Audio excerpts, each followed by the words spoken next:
पूर्व मुख्यमंत्री और राज्यसभा सांसद दिग्विजय सिंह ने गुरुवार को दतिया सर्किट हाउस में पहुंचकर पत्रकारों से रूबरू होते हुए पूर्व गृह मंत्री डॉक्टर नरोत्तम मिश्रा पर आरोप लगाया कि उनके इशारे पर कांग्रेस कार्यकर्ताओं पदाधिकारियों पर झूठे मुकदमे दर्ज किए जा रहे हैं। उन्होंने अपने साथ हिमांशु भार्गव और अन्य कांग्रेस के कार्यकर्ताओं पदाधिकारियों सहित दतिया सर्किट हाउस में अपने पास बैठाया, जो पिछले कुछ सालों से पुलिस द्वारा दर्ज किए गए मामलों में फंसे हुए थे। दिग्विजय सिंह के समर्थक इन लोगों में से एक पीड़ित का कहना है कि उन्होंने 1.5 साल पहले अपने गांव बिलोनी में दिग्विजय सिंह को खाने पर बुलाया था। इसी बात से रुष्ट होकर डॉक्टर नरोत्तम मिश्रा के इशारे पर उनके खिलाफ झूठी प्राथमिकी दर्ज की गई है।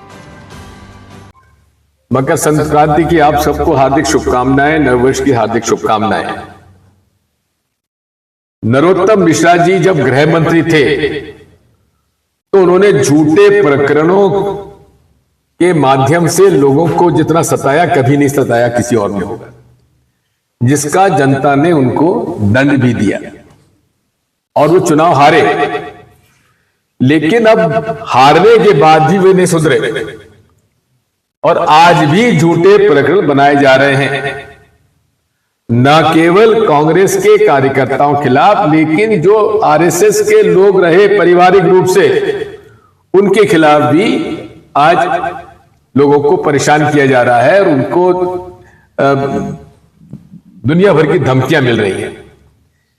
मैं आपके सामने 5 प्रकरण प्रस्तुत करूंगा जो कि इस समय उनके पद से हटने के बाद, चुनाव हारने के बाद उन्होंने कहां किस किस पर झूठे प्रकरण बनाए हैं। नंबर 1, हिमांशु जी, ये रघुवर दयाल जी के पोते हैं। रघुवर दयाल जी जो कि विश्व हिंदू परिषद के नेता रहे, जो आरएसएस के तहसील स्तर के सरसंचालक रहे, ऐसा परिवार जो कि जनसंघ में रहा, आरएसएस में रहा, विश्व हिंदू परिषद रहा, उनके लोगों को कितना सताया गया है। आज जिसने पर मेरे पास वीडियो भेजा है उसके बारे में हिमांशु कुछ उचाड़िया जी के घर में रात को रुका था और उनकी बड़ी कृपा रही, मेरी पूरा देखभाल की और हमारे साथ उन्होंने यात्रा की थी, पद यात्रा की।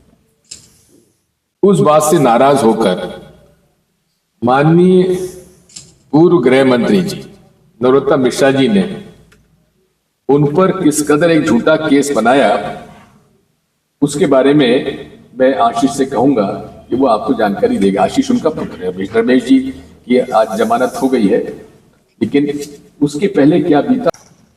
16 अक्टूबर को लड़ाई हुई थी तो उसमें 2 अर्जन लोग लड़े थे। तो वो लड़े थे, शाम को पिताजी के पास आए तो पिताजी से बोले कि महाराज हम आपके यहाँ काम कर रहे थे, आपने निर्णय में झूठा फंसा दिया। तो पिताजी ने फोन किया उनको सिर्फ इतना कि किसी को झूठा नहीं फंसाना। तो उन्होंने सिर्फ इतना उसमें से झूठा हटा दिया, उन्होंने कहा किसी को फंसाना मत। ये बंधुओं को जैसे आपको पता है कि मैं 2022 में जिला पंचायत का चुनाव लड़ रहा था और उस समय मैं भाजपा ही में था। बस मैंने केवल नरोत्तम मिश्रा की चाटुकारिता स्वीकार नहीं की थी। मैंने उनका अपने पोस्टर में, बैनर में फोटो नहीं लगाया था और वो जब जिससे भी फीडबैक ले रहे थे कि जिला पंचायत बड़ौन कला में किससे फाइट होगी, तो सारे कार्यकर्ता उनके एक ही नाम लेते थे कि ब्रजमोहन शर्मा नंबर 1 पे है, किसी से भी फाइट होगी ब्रजमोहन शर्मा से।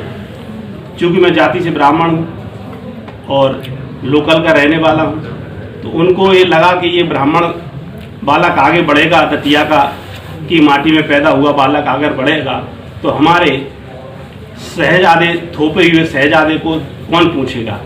तो उन्होंने इस वजह से मुझे, मैं उपराय गांव में प्रचार कर रहा था, उस समय पुलिस आती है, मेरी बहनें जो मेरे ड्राइवर को गाड़ी सहित ले जाती है और वहाँ जाके उपराय से दारू की पेटियाँ जाती हैं और एफआईआर में लिख दिया जाता है कि ब्रजमोहन शर्मा अंधेरे का फायदा उठाकर और कट्टा फेंक कर भाग जाते हैं। मुख्यमंत्री के नाम से अपनी जान की सुरक्षा का खतरा बताते हुए डॉक्टर नरोत्तम मिश्रा या उनके पुत्र सुकर्ण मिश्रा से तत्काल पुलिस सुरक्षा के लिए आवेदन दिया।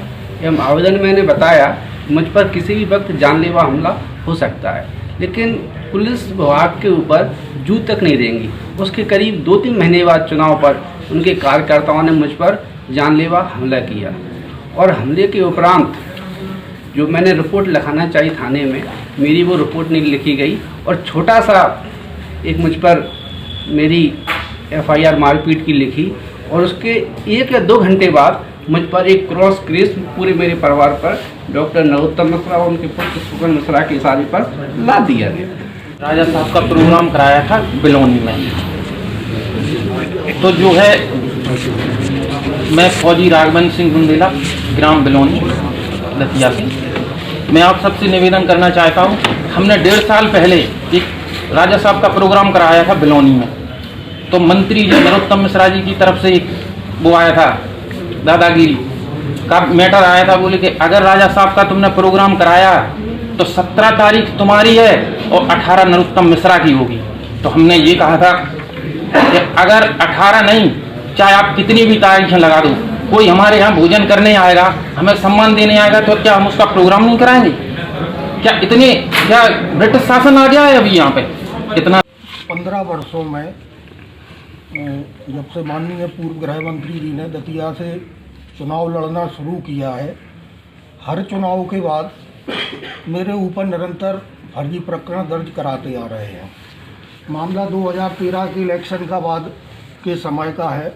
उस समय 108 एम्बुलेंस से शहर में शराब बांटी जा रही थी, तो वो 108 एम्बुलेंस हम लोगों ने रोक ली थी या पकड़ ली थी। तो उसी 108 एम्बुलेंस के ड्राइवर से उन्होंने मेरे ऊपर फर्जी प्रकरण दर्ज कराया और 353 की कार्रवाई उसमें कराई। माननीय न्यायालय ने 2013 के प्रकरण में मुझे दोष मुक्त कर दिया।